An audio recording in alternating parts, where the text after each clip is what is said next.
Financial flows do affect rich countries, true, but are devastating the developing countries.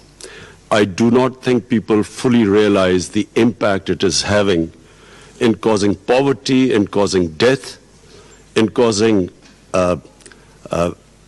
destruction in human development in the developing world.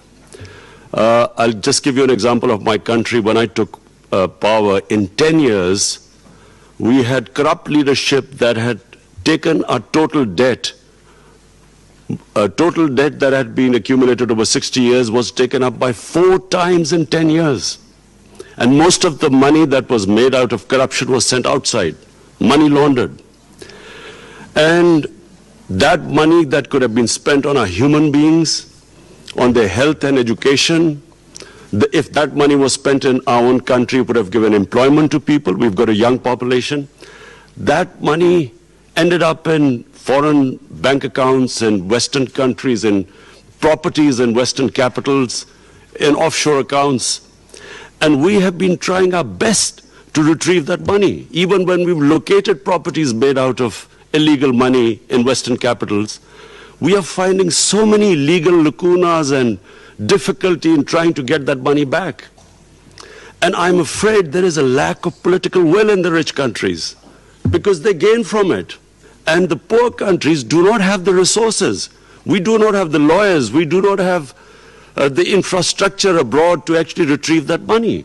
And so, 2 things happen. Not only are we deprived of the resources that belong to us, if we get them back, we will spend on our human beings. But secondly, it is not a deterrent for corruption. So the criminal ruling elites of the developing world keep taking money out of the poorer countries.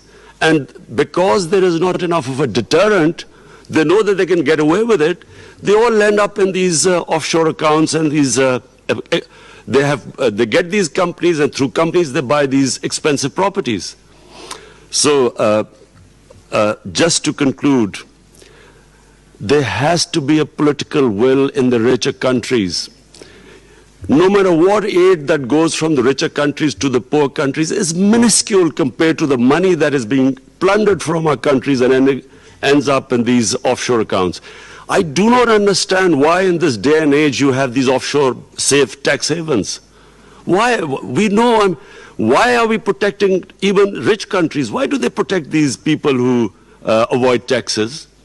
Why is there so much greed?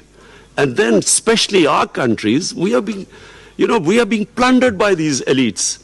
And simply because there is nothing, there's no, if this was treated like drug money because it kills people, or like terror financing because it kills people and West worries about it, this same thing, the money laundered from poor countries into rich countries, that should be treated exactly the same. It kills far more people. Thank you. Financial flows